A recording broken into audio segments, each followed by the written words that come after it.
Tunay nga, Panginoon, marapat ka lamang purihin, marapat ka lamang sambahin ng aming buhay. Dahil kilala namin yung sarili namin, Panginoon. Wala po kaming magagawa kung ikaw ay hiwalay sa amin. Kaya sa gabing ito, dalangin ko po ang iyong pagsama, Panginoon. At dalangin ko po ang katagumpayan ng iyong gawain hanggang sa kami matapos. Maraming salamat po. Ibinabalik ko po ang pinakamataas na papuri, pasasalamat, parangal at pagsambay ko pong aking panalangin sa pangalan ng Ama, ng Anak at ng Espiritu Santo. Amen, amen, and amen. Praise God! Hallelujah! Tunay nga pong napakabuti po ng ating Panginoon. Amen? Ang ating sabi ng ating key verse, ulitin ko sabi ng ating key verse po ay, pagka ikaw ay dumaraan sa tubig, ako'y sasa iyo. At sa mga ilog ay hindi ka tatakpan niyaon. Pagka ikaw ay lumalakad sa apoy, hindi ka masusunog. O magniningas man ang alab sa iyo. Praise God. Alam niyo po, ito pong Isaiah, hallelujah. Ito po ay conversation, promise, hallelujah. Na ito po yung word ng Panginoon kay Jacob, sa Israel. Hallelujah, na kung saan sabi ng Panginoon, kung ikaw ay lalakad sa tubig, hindi ka malulunod. Kung ikaw ay lalakad sa apoy, hindi ka masusunog. Kasi kasama kita, sabi ng Panginoon. Kaya gusto ko pong mangusap na ito inilagay ng Panginoon sa puso namin, sa puso ko, lalo na dito sa Mangaldan. Ang topic natin, gusto kong mangusap sa paksang Waymaker God. Ayan. Diyos ng kaparaanan. Ang Diyos natin ay Diyos ng kaparaanan. Sabi ko nga po, kung pinramis kay Jacob at sa mga early Christian, yung promise ng Panginoon, yung kaparaanan na ito, pwede rin gawin ng Panginoon sa atin. Amen? Hallelujah. Our God is a waymaker God. Minsan kasi nilalagay talaga tayo ng Panginoon sa sitwasyon na parang lumalakad tayo sa apoy, di po ba? Lumalakad tayo sa karagatan na hindi natin maintindihan. Amen? Pero mayroon po tayong Diyos na Diyos ng kaparaanan. Nilalagay tayo sa sitwasyon na gano'n na upang lalo nating ma-appreciate o lalo nating maisip na sa sitwasyon na yun na wala tayong magagawa, mayroon po tayong Diyos na may magagawa sa buhay natin. Naalala ko po si Peter, nung siya'y naglalakad sa tubig, di ba? Noong sinabi niya, napaparianin mo nga rin po ako, Panginoon. Sabi ng Panginoon, halika. Nakalakad siya sa tubig Specific na sinabi ng Bible na lumakad din si Peter sa tubig. Amen. Pero hindi kaginsa-ginsay, maya-maya lumubog siya. Kasi nga po, yung tubig, yung dagat ay nanggagalit o nangangalaiti dahil bumabagyo. Lalakas ng alon. Sabi nga ng mga Bible scholar, almost 40 feet yung taas ng alon. Dumadagundong. Di ba, minsan, marahil si Peter, nung siya'y naglalakad, marami siyang naririnig na nakakatakot. Dumadagundong at nanggagalaiti yung dagat. At siya'y naglalakad, pero nadala siya ng pressure, nadala siya ng takot, nadala siya ng alinlangan. Kaya wala yung focus niya. At dahan-dahan siyang lumubog. Pero kagandahan nga po doon is, tumawag siya sa Panginoon. Sabi niya, Panginoon, tulungan mo ako. Tinulungan siya ng Panginoon. Amen. Sabi sa kanya ng Panginoon, ba't ka nag-alinlangan? Yeah. Dapat laging yung pagtitiwala at yung pananampalataya natin sa Panginoon ay laging malakas. Amen. Hallelujah. Our God is a way maker God. Number one na masasabi ko po bakit ang ating Diyos ay way maker God sa buhay natin. Number one, God has promise. Amen? May promise po ang Panginoon, mga kapatid. Ang promise nga po ng Panginoon sa atin is, I will not leave you until the end of this earth. Diba? Until the end of the earth. Sasamahan po tayo, kasama po natin ang ating pong Panginoon. At bilang mananampalataya po, dapat lagi po nating nailalagay sa puso natin, sa isip natin, na kasama natin ang Panginoon. Lagi nating i-activate sa damdamin natin na tayo nananampalataya, nakasama natin ang Panginoon. Pinapakinggan tayo ng ating Panginoon. Amen. Kasi minsan po, napanghihinaan ng isang mananampalataya, although nananampalataya po, pero minsan napanghihinaan siya ng loob dahil sa mga sitwasyon. Amen? Dahil sa mga bagay-bagay na nangyayari sa ating buhay. Dahil sa sitwasyon na hindi mo maunawaan, hindi mo maintindihan. Di ba? Di ba pagka sinabing, kasama mo ang Panginoon. Di ba, naranasan nyo na po ba yon? Yung lagi kong sinasabi minsan na ang init-init natin sa church, ang init-init natin sa platform, ang init-init natin sa paglilingkod talaga sa ating Panginoon. Minsan nasa church ka, ang init-init yung iyong pagpupuri sa Lord, masaya ka, nandoon lahat yung kagalakan mo sa pagpupuri, pero pag uwi mo, di ba, lalong lumala yung problema. Pag uwi mo, parang masama pakiramdam mo, di ba?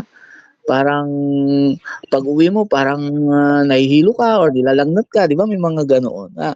Na minsan pag-isipin natin, Lord, di ba kasama kita? Di ba minsan ganon? Hallelujah. Kaya sa ating pong paglilingkod, lagi nating i-activate sa puso natin, nakasama natin ang Panginoon na kahit anong circumstances ng ating buhay, may Diyos po tayo na Diyos ng kaparaanan. Amen? Ibig ko pong sabihin is, gagawa ang Panginoon, ipapakita ng Panginoon yung makapangyarihan niyang kaparaanan sa sitwasyon na kung saan wala na tayong magagawa. Sa sitwasyon na talagang wala na tayong kayang gawin. Minsan, ilalagay talaga tayo ng Panginoon sa sitwasyon na gano'n. Amen? Minsan talaga pahihintulutan ng Panginoon yung mga problema, yung suliranin na tayo po ay makaranas sa mga problema at suliranin. Di po ba?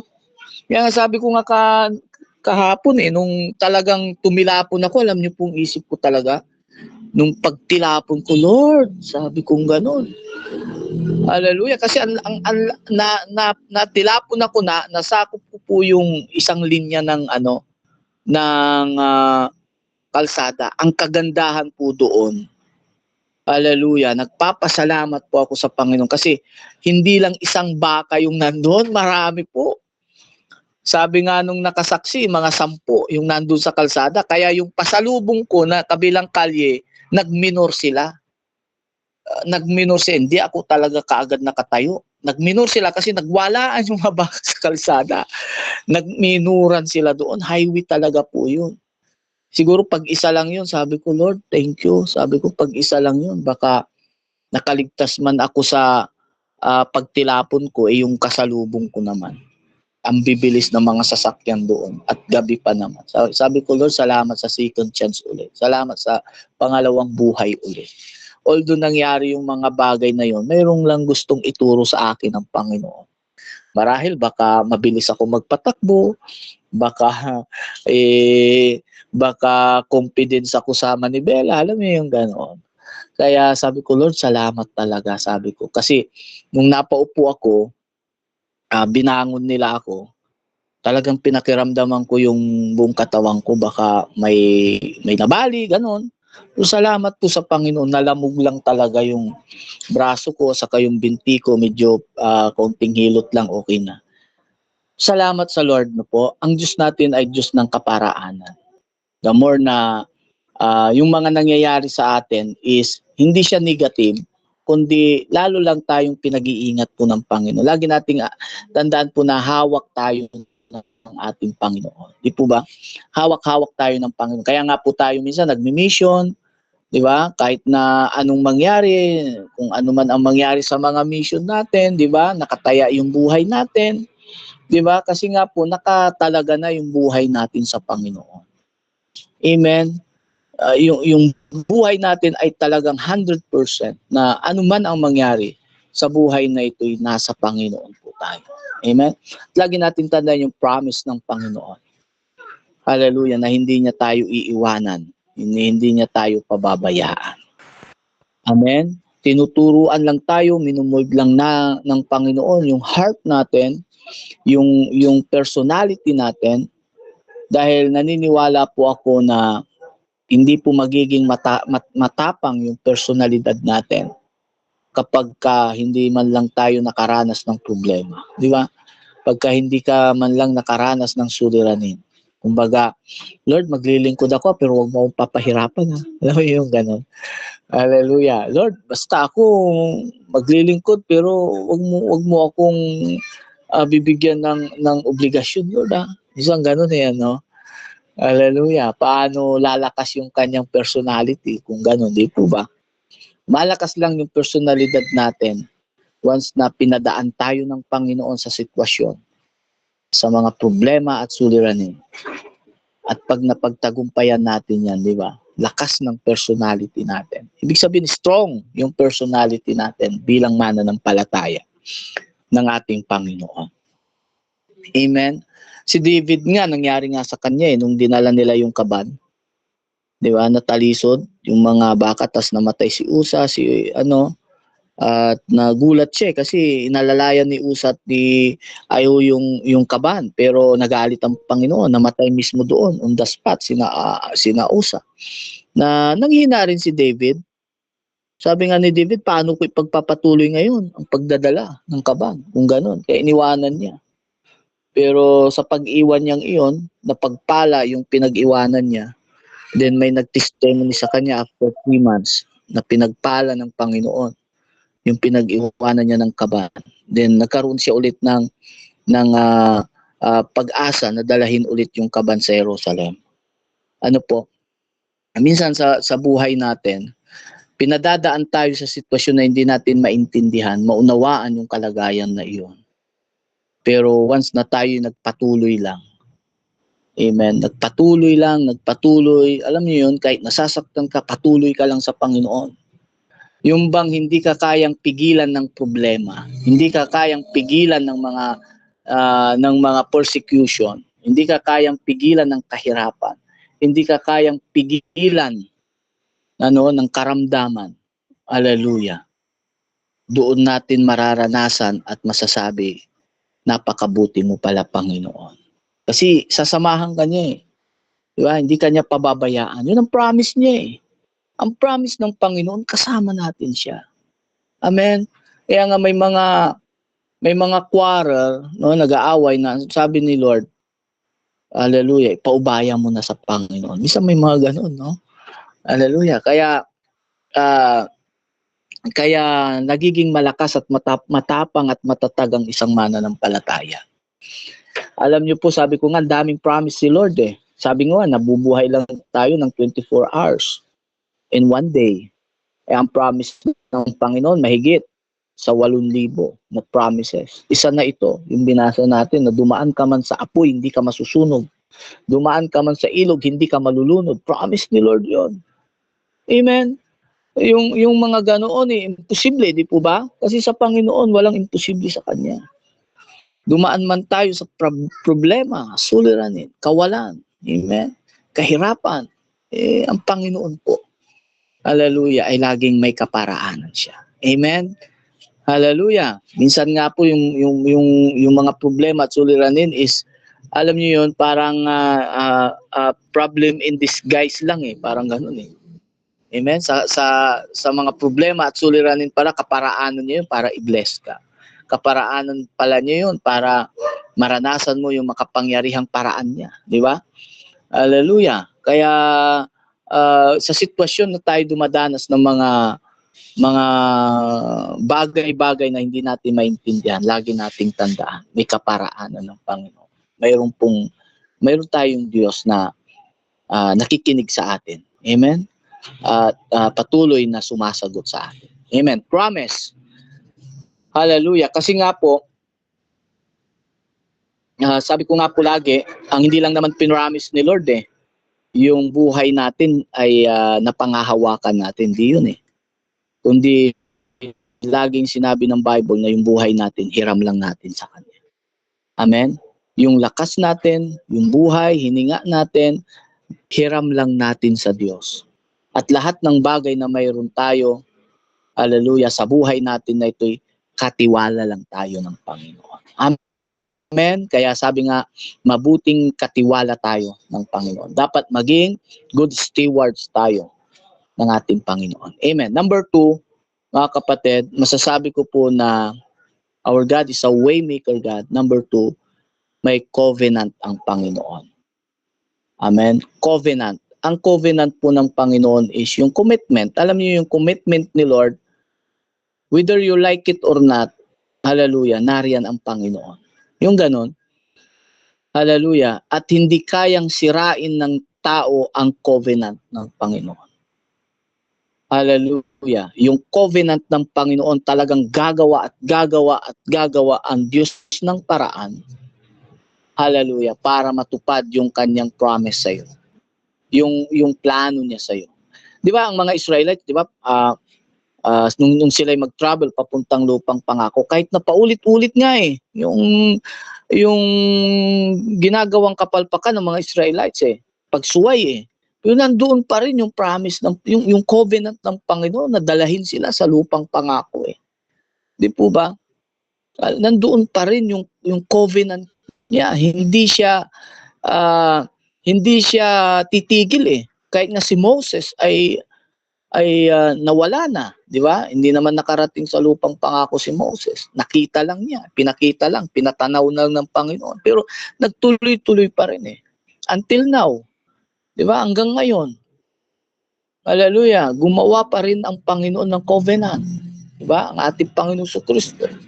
Kahit na hindi tayo kaya-aya, hindi tayo karapat-dapat na mahalin, hindi tayo karapat-dapat na pahalagahan actually. Pero dahil sa covenant ng Panginoon, ginawa niya lahat. Gumawa ang Diyos ng paraan. Hallelujah. Para hindi tayo mapahamak. Yun ang covenant ng Panginoon. Amen?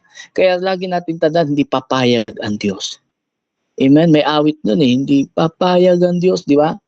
Na di ka pagpalain, di ba? Parang ganun Hindi talaga papayag ang Panginoon. Dahil may covenant siya sa atin. Hallelujah. Ibig ko pong sabihin is, ang part lang natin is maglingkod lang tayo sa Panginoon. Ang bahagi lang natin, ipagamit lang natin yung buhay natin sa Panginoon. Gawin lang natin yung part natin, yung bahagi natin sa Panginoon. At gagawin naman ng Panginoon ang kanyang bahagi para sa atin. Amen po. Kaya napakabuti po ng ating Diyos. Our God is a way maker God. Hallelujah. Minsan, hindi natin kayang abutin o arukin yung plano ng Panginoon, di ba? Hallelujah. Hindi natin minsan ilalagay tayo ng Panginoon talaga na alam niyo 'yon, na kapag napagtagumpayan mo 'yon, grabe yung gagawin ng Panginoon sa atin Alam niyo testimony ko po salamat sa Lord kapag kami nasa kalsada, nag-street preaching, kaya napamahal ako sa street evangelism. Hallelujah. Kahit na anong sabihin na nila dan, basta pag kami nasa street evangelism. Alam niyo, sabi ko, Lord, blessing in disguise pala yung nangyari sa amin, sabi ko. Nangyari kay Mrs., yung dumanas siya ng isang langgam o isang bulati na lang, ang pipirma, wala na siya. Yung mga ganun, grabe. Ang sarap i-share, Ang sarap i-share ang kalooban ng Panginoon, ang kabutihan ng Panginoon. Hindi dahil doon sa buhay namin. Hindi dahil doon sa kabaitan. Hindi yun Hindi naman tayo mabait Ang Diyos lang talaga ay mabait sa atin. Amen. Ang sarap i-share sa maraming tao, sa lahat na sa isang bagay na wala ka nang magagawa, sa isang sitwasyon na wala na talaga pag-asa, binigyan ka ng Diyos ng pag-asa. Kaya nga pag nasa kali kami, ang sarap mag-share ng word na mayroon kang personal testimony na naranasan sa Panginoon. Kaya naniniwala ako lahat po tayo. Dito sa platform may mga testimony tayo. At i-treasure natin yung mga testimony natin. Amen? Alam ko po may matitinding mga patutuo ang bawat isa po sa atin. At kailangan ma-share natin yung kasaksihan natin, yung nasaksihan natin ang kabutihan ng Panginoon para maging kalakasan naman sa iba. Di po ba? Hallelujah. Kaya minsan naisipin ko nga nung ako ay nandoon pa sa gitna ng laban na yon, sabi ko, grabe. Minsan nga napagsabihan ako na hindi totoo yan, Diyos mo, di ba? Kung totoo yan, ba't ganyan na dinadanas mo ngayon? Di ba? Minsan ganun eh. Pero alam niyo po, sabi ko nga, nasing in na sa isip ko po na pag dumadanas po ako ng pagsubok at problema, pinapaganda lang ni Lord ang testimony natin. Pinapaganda lang ng Panginoon yung buhay paglilingkod natin. Kasi after the problem, no po, pagkatapos ng problema, ng solusyonan ng Panginoon, ang sarap i-share sa marami. Amen? Yung kabutihan ng Panginoon. Hallelujah. Kahit sa mga kamag-anak ko, siya sarap i-share. Na ngayon, nagbago yung mindset nila. Dati, minamaliit nila yung pagiging mananampalataya namin. Ngayon, praise God. Hallelujah. May tiyahin na po ako na sumasama sa amin. Hallelujah. Sabi niya, napakabuti talaga ng Diyos. Kaya minsan ganun, no? Kaya pag dumadanas tayo ng pagsubok at problema, laban lang. Never quit, never give up. Amen? Because our God is a way maker God. Amen. Hallelujah. Number 3, kaya masasabi ko po na ang ating Diyos ay Diyos ng kaparaanan, na walang bagay na mahirap para sa Kanya. Dahil our God is sovereignty. Amen? Our God is sovereignty. Ibig sabihin ng sovereignty, yung makapangyarihan siya. Wala nang mas makapangyarihan sa Kanya. Na yung hindi mo kayang gawin ng Panginoon. Yung hindi mo kayang isipin, akala mo mabuti, yung pala masama sa'yo, akala mo masama sa'yo, pero mabuti pala sa'yo. Yung mga ganun, Diyos lang ang nakakaalam nun. Amen? Diyos lang ang nakakaalam na kung saan tayo mas mapapabuti at yun ang ibibigay at pagkakaloob ng Panginoon. Alam niyo po, naalala ko si Solomon. Si Solomon po ay dumating sa point sa kanyang buhay na nangusap ang Panginoon. Sabi ng Panginoon sa kanya, Solomon, anong nais mo? Ano ang ibig mong gawin ko sa iyo? Wow, hallelujah. Siguro pag si Lord ang nagsabi sa iyo ng gano'n, di ba? Hallelujah. Anong ibig mong gawin ko sa iyo? Anong ibig mo? Ano ang kahilingan mo? Di ba? Si Lord na nagsabi eh. Sasabihin mo siguro, Lord, sa akin ang buong Pilipinas. Ibibigay sa iyo ni Lord, di ba? Pero anong hiningi ulit ni Solomon? Sabi niya, wisdom. Amen? Wisdom and understanding. Amen? Knowledge and wisdom. Ang kanyang hiningi. Hindi niya, take note, hindi niya hiningi yung mga material things. Wala siyang hiningi doon. Pero, lagi nating tandaan, yung hindi niya hiningi na material things dahil kailangan ni Solomon, ibinigay ng Panginoon sa kanya. Sabi ng Google, ang pinakamayamang hari na nabuhay si Solomon. Hallelujah. Amen. Hindi niya hiningi yon, pero because our God is sovereignty. Amen. Minsan may mga kaisipan tayo na talaga namang hindi kaisipan ng Diyos. May kaisipan ng Diyos na hindi natin kaisipan. Amen. Minsan nahihirapan po ang isang mananampalataya kasi yung part ng Panginoon ginagawa niya. Alam niyo yung ganon? Hallelujah. Yung part ng Panginoon na dapat siya ang gumawa, ginagawa niya. Kaya nahihirapan siya tuloy. Well, example, pagbabago ng buhay. Minsan, pagka sa amin, hindi pala mananampalataya yung mga pinsan ko. Halos iilan lang, pero halos lahat sa side ng mother ko hindi mananampalataya. Minsan dahil mananampalataya ka, gusto mo silang maborn again, pinipirsa natin, di ba? Pinipwersa natin, sige, bakbak doon, sige, pagalit doon, sige. Parang gano'n eh, no? Parang tayo yung gustong magbago sa kanila eh, parang gano'n.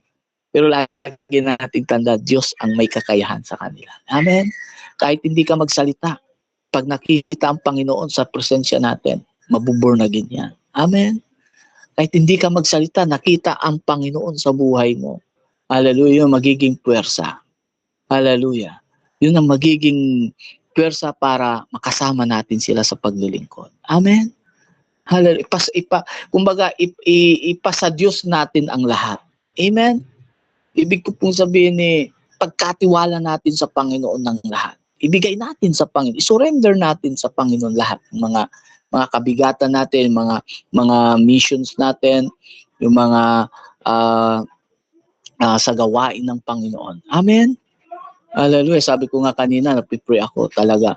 Kasi itong week na ito, talaga hindi ako hindi ako makapagtinda talaga kasi masakit yung braso ko pag bubuhat ako. Ang mga binubuhat ko pa naman, pinaka lowest na kilo, 15, 20, mga ganon. 25, mga ganon. Tapos pag kumuha ko ng product, 50 kilos yung isang sako. Kaya hirap, sabi ko nga, Lord, ikaw na ang bahala. Hallelujah. Lord, ikaw na talaga ang bahala. Hallelujah. Basta ang bahagi ko mag-pray, ang bahagi ko magpuri kay Lord. Amen. Hallelujah. Yun, sabi ko sa Panginoon. Salamat sa Lord, yung joy, yung kagalakan sa puso natin. Kahit na tayo dumadanas ng pagsubok, yung kagalakan pa rin. Amen. Yung pag-asa pa rin ang nasa isip natin. Amen. Hallelujah. Lagi nating tandaan, our God is a way maker God. Amen.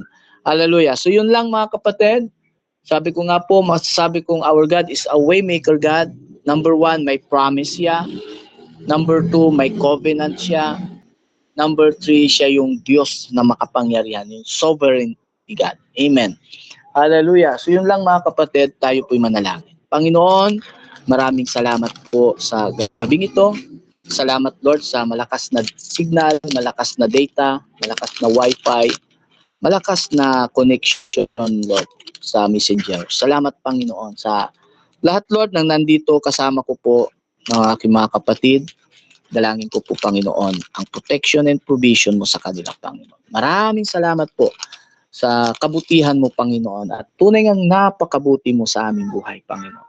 Salamat ng marami. Binabalik ko po ang pinakamataas na papuri, pasasalamat, parangal at pagsambay. Ito pong aking panalangin sa pangalan ng Ama, ng Anak at ng Espiritu Santo. Amen, amen, and amen. Thank you po mga kapatid. God bless po. Amen. Purihin po ang Diyos sa buhay niyo at patuloy kayong pagpalain at gamitin ng Panginoon, Pastor Rodel. Ayan. So, mga kapatid, tayo po ay na-bless ng pagpapala ng salita ng Diyos no po sa pamamagitan ng buhay ng ating Pastor Rodel. Kaya tayo po ay dadako ngayon sa ating mga application. Ayan. So, ano po ba ang ating na-take away dito sa mensaheng ito sa Isaiah chapter 43 verse 2. Ang ganda po no, ng mensahe ng Panginoon. Sabi po doon, pag ikaw ay daraan sa karagatan, sasamahan kita. Hindi ka madadaig ng mga suliranin. Dumaan ka man sa apoy, di ka maaano. Hindi ka maibubuwal ng mabibigat na pagsubok. Sabi nga po, ano? So sige nga po mga kapatid, ano po yung ating naunawaan doon sa mensaheng iyon? Amen. Actually, ngayon po, ito yung ating kinakatag po tayo ng Panginoon sa mensaheng ito dahil andito po tayo halos lahat sa sitwasyon na ito. Amen. So ano po yung ating natutunan at pwede nating ibahagi?